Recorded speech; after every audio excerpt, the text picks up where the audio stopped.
with the skeleton of the old base tower design removed, the sky around here can't help but seem a little empty.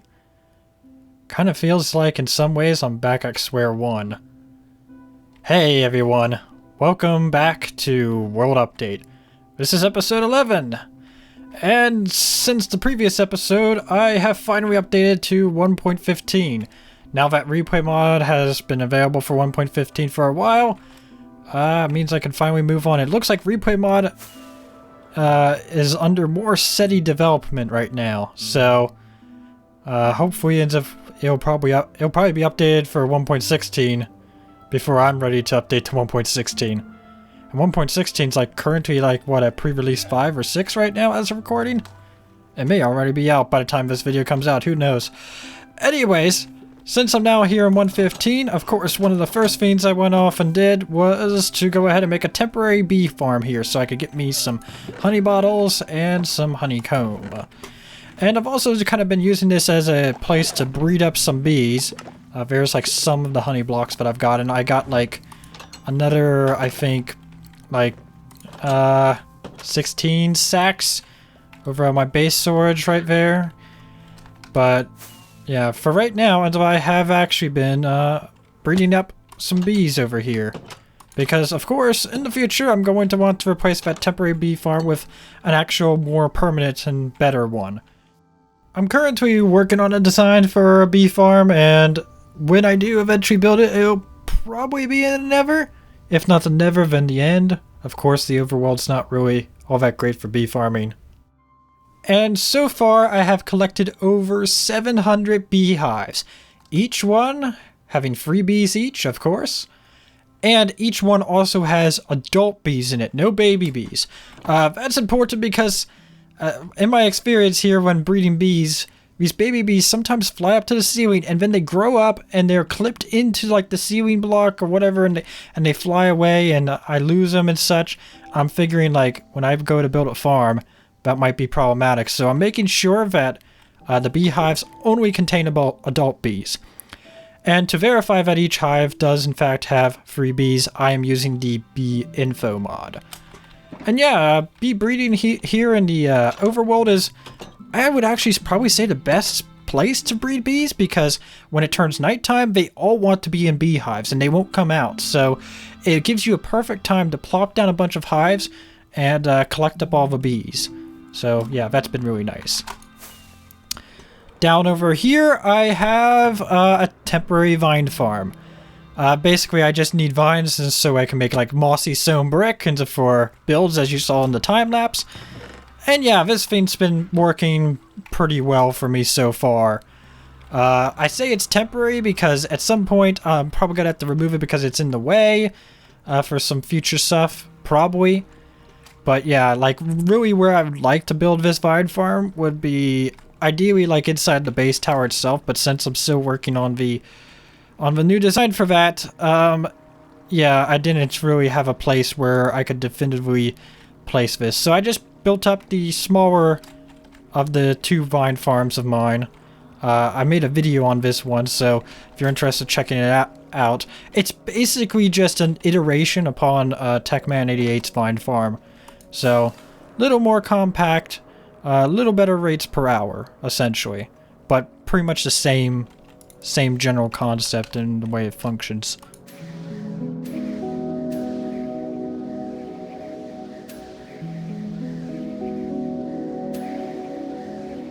Over here is my ocean monument, and I have since the last episode turned it into a quick guardian farm.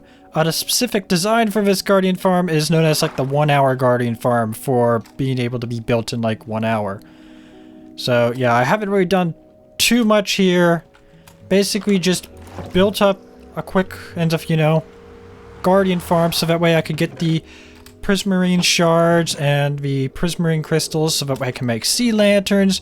I have access to the prismarine blocks, and basically just giving me access to a much wider block palette when it comes to building future stuff. Not really much to talk about here. I forget what the rates are of this thing. It's not really all that important. I mean, It's just kind of like a temporary guardian farm to get me going. The AFK position is up here, although I don't believe... if I can... Come on, let me get up here. If I can get up here.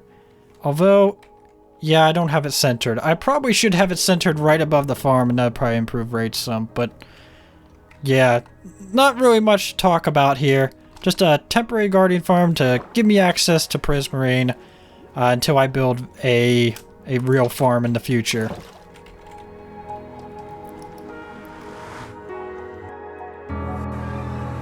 So last episode I dropped the idea of what if I replaced all the visible netherrack and around my nether perimeter here with stone so that I could use stone slabs and spawn proof it.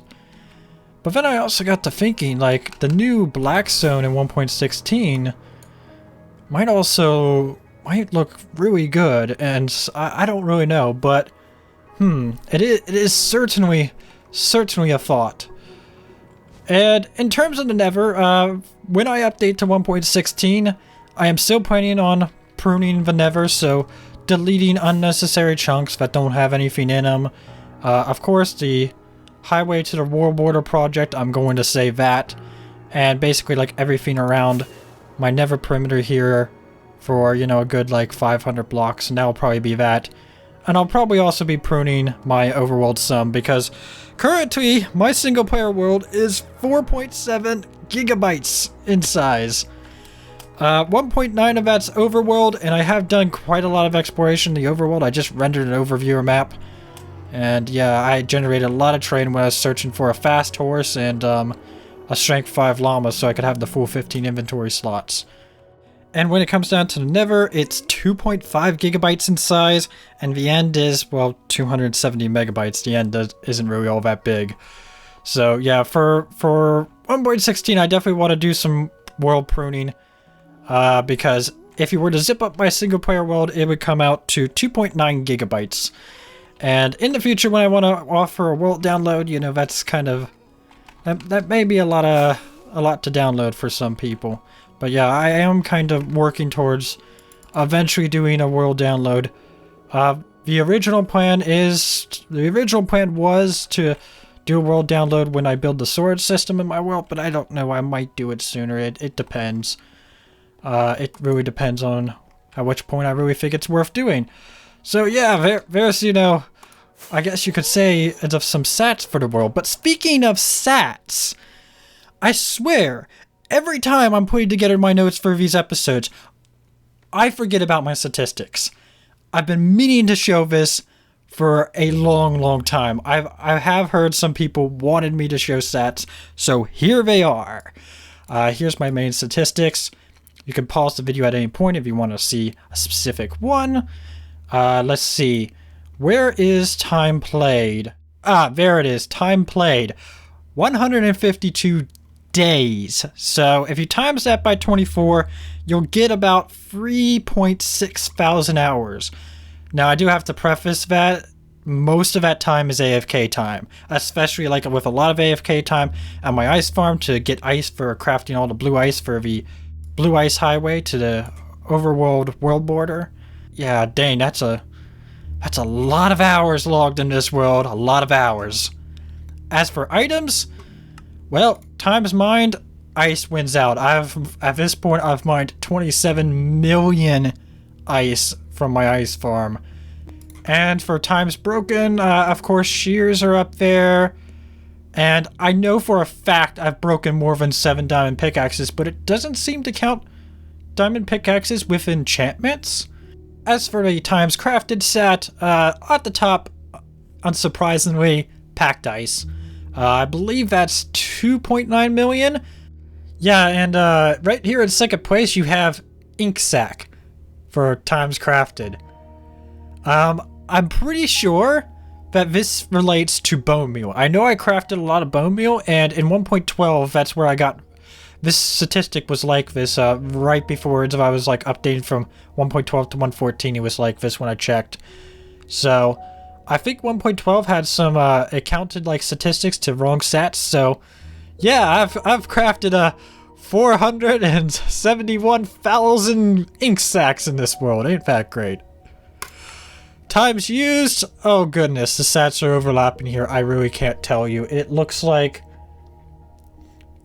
Is that 33 million? For pickaxe use? I can't tell because the sats overlap. Mojang, please fix. And you can also see the number of dragon eggs I have used back in 1.12 when I was breaking a bunch of bedrock.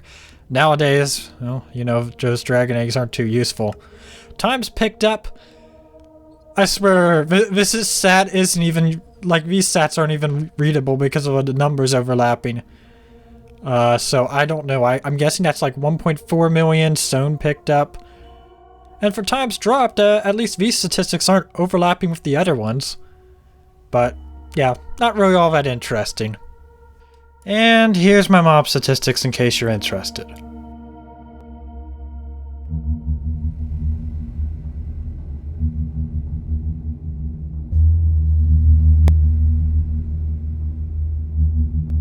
Man, I am really looking forward to when I can finally put my Nether perimeter to use and start building farms in it.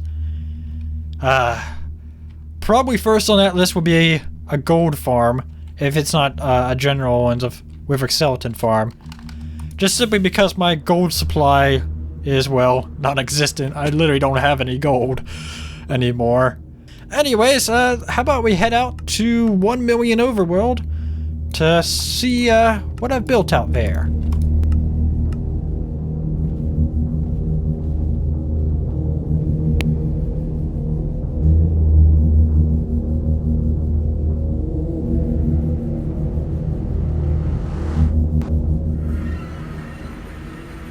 Last time I was out here, there was nothing. Nothing but wilderness. But now, a landmark to mark 1 million overworld. Yeah, this took a little bit of time. The basic shape ends up I generated with like a shape generator online. So essentially it's kind of like a donut in the sky, I suppose you could say. Being supported by 4 support pillars. All covered in overgrowth and vines here. Yeah, I gotta say this turned out quite well. Although it did take quite a bit longer than I had originally expected it to. But yeah, we can get up to the top normally without flying up there by just simply taking one of the 2 water vaders. And once we're at the top, we can go ahead and just kind of walk around the observation deck. So, the theme of this build is something that's old and long since abandoned. And nature is like reclaiming it and taking it back. And I gotta say, I think it turned out fairly good. You know, I got my light gray stained glass and such broken out here. We can look out over this way and see the path and stuff that I've built through the jungle, going through the savanna there into the distance. But yeah, there isn't anything functional to this build. It's just like a bit of a scenic stop and such along the highway that'll eventually go to the world border. Hopefully. Project's taking a long time, as with many things. Now, this isn't the only build as I did out here at 1 million. If we follow this path, well, we'll see if there's another build at the end of it.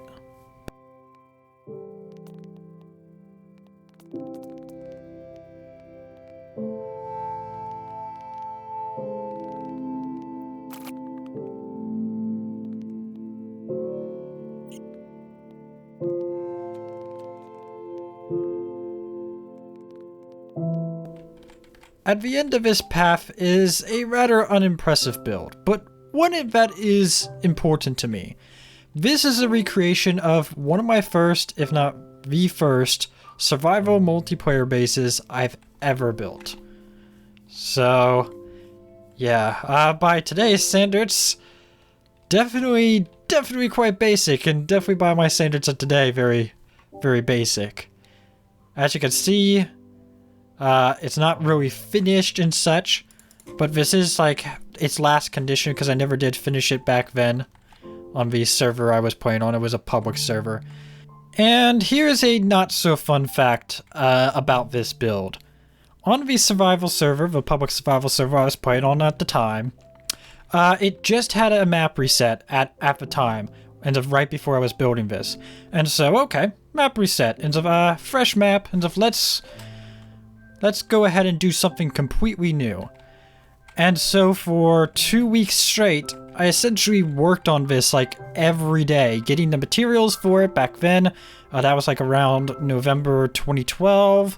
So no haste beacons in the game, you know, there were no beacons. I believe I mined a lot of the zone for it, like underneath it. And yeah, in a matter of 2 weeks, I managed to essentially build this, with the exception of it also had like a mob farm on the top of it. That never really worked out super well. But after those 2 weeks, the server reset again. Why?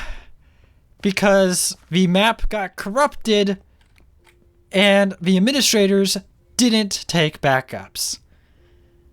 Yeah. That really stung back then. And all I had for a long amount of time to remember this build by was just a collection of screenshots I had taken.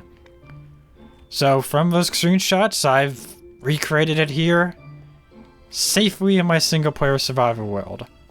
Unfortunately, I didn't have enough screenshots to recreate the basement for this build. I only had like one screenshot underground, and it was just of some chests for storage.